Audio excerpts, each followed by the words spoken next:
Imagine aiming a spacecraft at a world so far away that even light takes hours to cross the gap.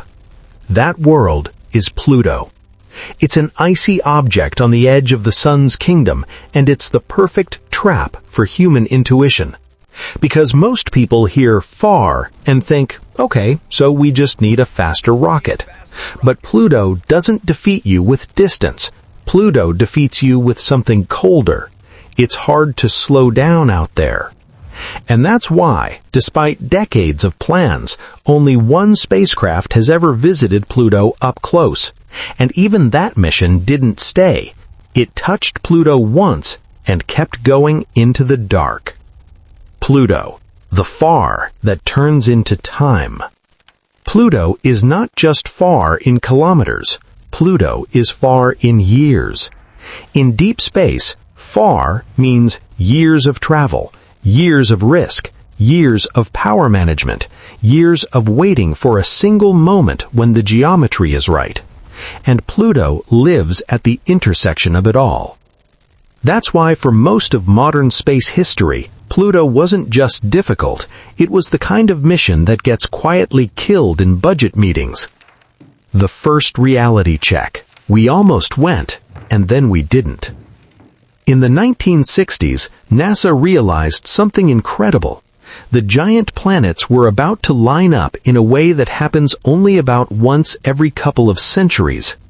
With the right timing, a single probe could use gravity assists, planetary slingshots, to visit multiple outer worlds without carrying impossible amounts of fuel. It was the perfect window for a grand tour.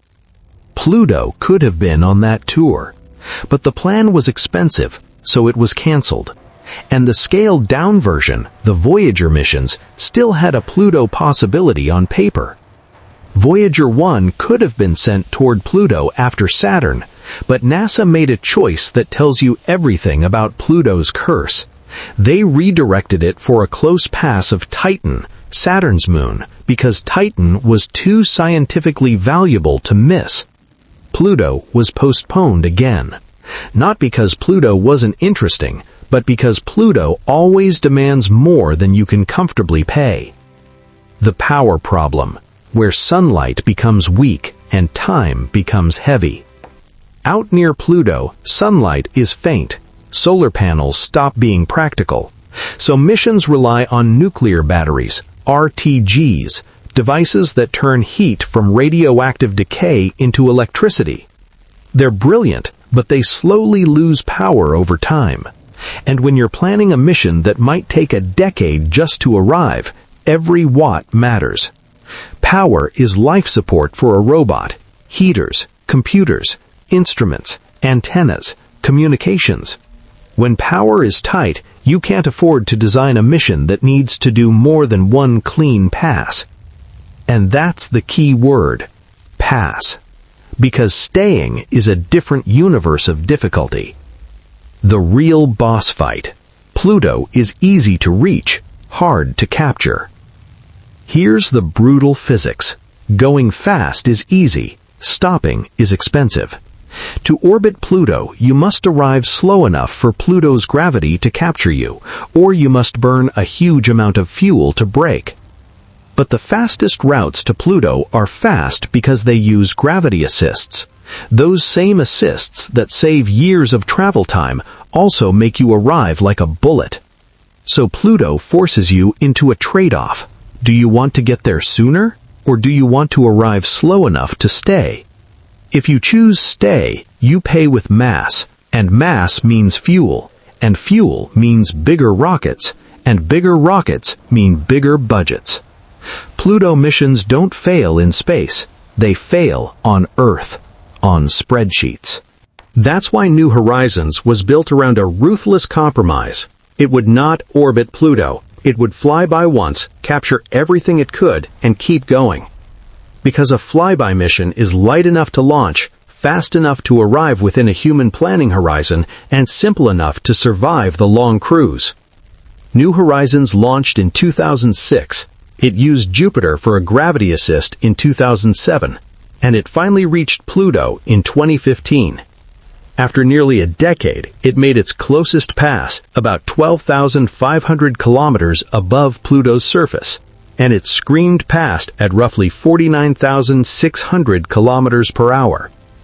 One pass, one chance, no redo. And it worked. Pluto went from a fuzzy dot to a real world with dramatic landscapes, strange geology, and a system that forced us to rewrite what we thought we knew. Then New Horizons did something even more poetic. It didn't stop at Pluto. It went deeper, into the Kuiper Belt, because if you can't afford to stay, you keep moving and harvest more science on the way out. The communication problem. Pluto makes you operate blind. There's another layer to why staying is so hard. Distance turns control into guesswork.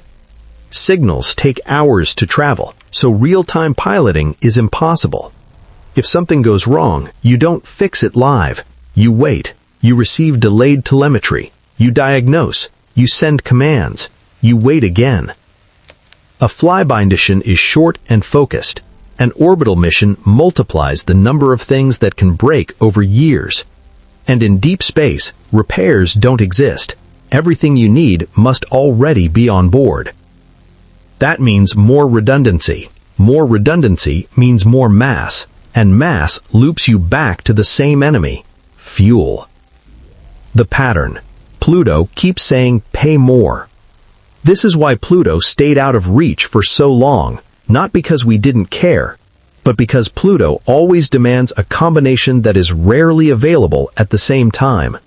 A good launch window, enough funding, enough power, enough mass margin, enough patience, and a mission design that doesn't collapse under its own ambition.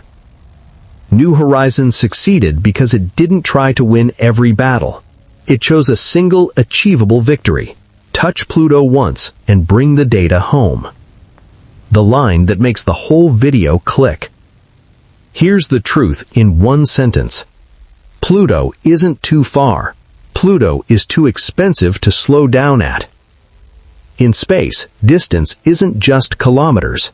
It's delta V, the cost of changing your orbit, the cost of arriving at the right speed, the cost of braking when there's no air to help you.